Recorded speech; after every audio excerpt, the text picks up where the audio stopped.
Alright guys, today's video is going to be about the importance of cutting distractions. So I've noticed periods of my life where I make a lot of progress towards my goals and I feel great. And each of those times, the one thing is in common has been focus. Now on the flip side, I've noticed periods of my life that have felt bad. I have not made progress and my head feels fuzzy.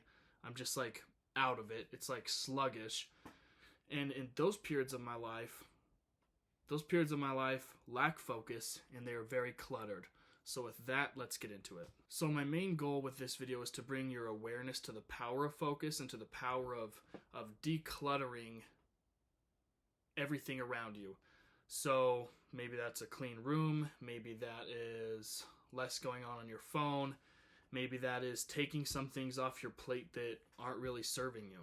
What I want to mention first though is that some of these things might not be the most easy, the most convenient, and the most fun things to clean up, get rid of, declutter in your life. And so what my perspective is suit yourself.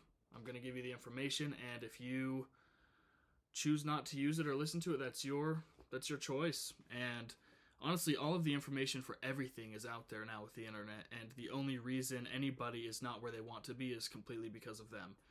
So I'm going to share the things that I think clutter your life and that for me have cluttered my life and that my focus improves when I get rid of them or do them, and you can apply them to your life if you want. But the way I see it, most of the things that are going to be stealing your focus are always going to be here. And personally, I would rather access them having accomplished my goals than access them and have them be hindering me from my goals. So an example for this would be Instagram. I'm really not on any other social medias, and I can either access Instagram having accomplished my goals or the daily actionable goals I've set for the day, or on this side, I can access it after I have achieved what I want to achieve. And it's honestly so much better on this side because then even the whole point of Instagram is to like share your life and I guess depending on how much of a consumer you are, consume everybody else's lives. And I would much rather be a baller on Instagram than a loser on Instagram. Personally. Anyone else can do whatever they want, but personally, I would rather have some good things accomplished and some good accomplishments, I guess, under my belt, so to speak, and be on the app than not. So I give up Instagram for months and months at a time when I have something I'm working on because I tend to start consuming, especially on the reels. I get sucked down the rabbit hole, and that will wreck your focus. And really, it's any short form content. So we're talking like TikTok, reels, obviously, YouTube shorts. I even think Snapchat has something like that. And that is horrible for your focus. And the main reason for that is it's training your brain to get a dope hit every time you scroll and see something you like. And the reason this is bad is because your attention span, I'm sure you've noticed, gets shorter and shorter and shorter and shorter. And then when you sit down to focus on something, you can't because you're used to this. And usually focusing on something isn't quite as exciting for your brain as, you know, the death scroll. And so that's why a lot of people like Hamza suggest dopamine detoxing, or even Gadji, he says, you know, monk mode. So those are some things to consider. Some other things include friends. This channel's mostly for the boys, so, you know, girls are a big thing if you cannot control yourself in any sense of that realm.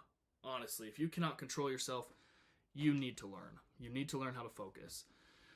Maybe other addictions. Now, to be clear, I'm talking about all of these things being done like in a more often than not, like big picture, you're doing this most of the time, rather than, okay, I'm working all week and then on Saturday night I have a date with a girl, or I'm going out to, you know, hang out with some of the boys, or whatever. Like, that is fine. That is good. Your mind needs those breaks to be able to go back and double down again on what you're focusing on.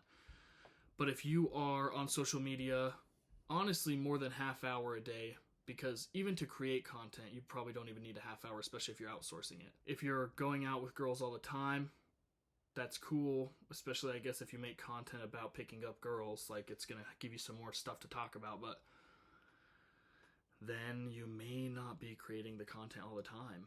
And there are lots of things. There are lots of things you could be doing that if you assessed your life, if you took out like a notebook and you said, okay, everything I do today, every time I change tasks, I'm going to write it down.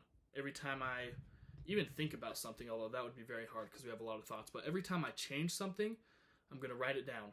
You would be honestly ashamed at how little you're getting done, and you would no longer question why you aren't where you need to be, because you are not doing the things you need to be doing. You only have 24 hours in a day, even less, because you got to sleep, you got to eat, you probably have to commute somewhere. So you have very limited time you need to spend doing the things you need to do. And most of the things can wait. So like, let's say you didn't talk to a single girl for 3 years and you just grinded on your business. Now you're rich. You have access to much more women. It's just the fact.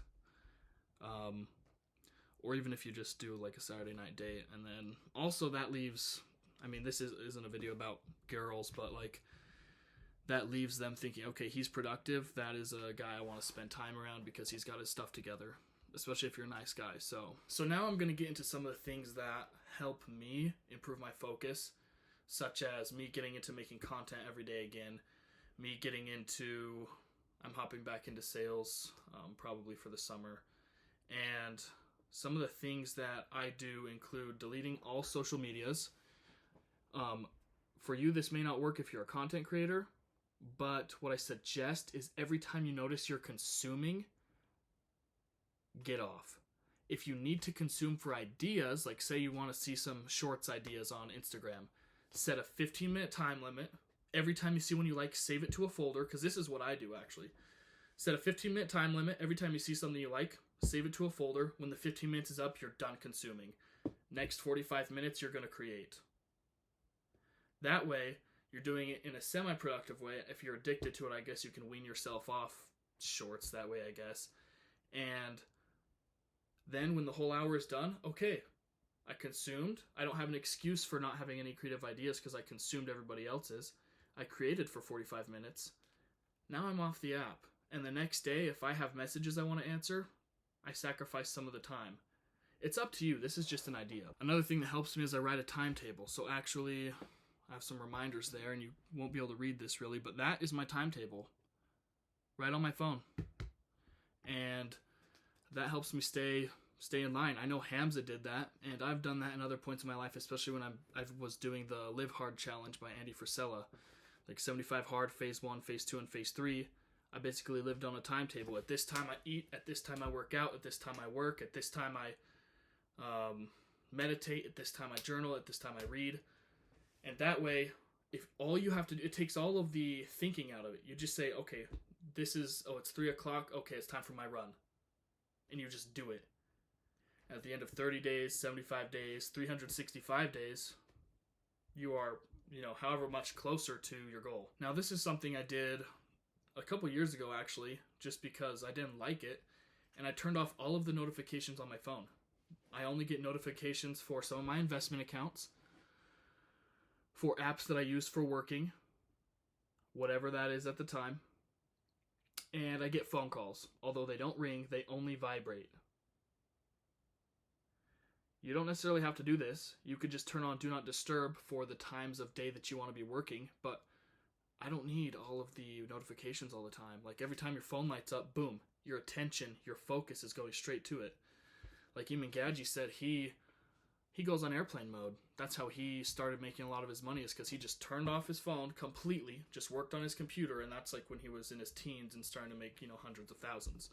So that is something I honestly recommend. It's nice. So now, kind of what I mentioned earlier to improve my focus and I guess dedication to the things I'm working on is only limiting like social interactions that aren't work related for a half day, usually the second half of the day on the weekend, like Saturday, Friday, maybe even Sunday. Spend some family time on Sunday maybe. But this way, you're working the full week. You spend time with the people that matter most, and it helps you narrow down who's the most important in your life. And people feel important too when they know you're busy because you're working on all this stuff, but you still set aside time for them. And then I feel like people don't have as much motivation to give you crap either. Like if they know you're busy and spending their time with you, or you're spending your time with them, on like the one day you get to spend time with them, they're not going to give you a lot of crap. I feel like, because they feel like you're higher value, which you probably are if you can get rid of everything and then focus. So that's going to wrap up the video, guys. Thanks for watching. If you're not subscribed, please subscribe. I'm going to start posting a lot of content again. My goal is to double the size of my subscribers in the next month. So by April 10th, I want to have 400 subscribers, which will be more than double, actually, because right now I have 180. But with that, I will see you guys in the next one. Psych, I had one last thing. If you have any questions, put them in the comments, because I want to interact with you guys. And I want to help whoever I can out with whatever they've got going on. So just comment something below, and I'll respond.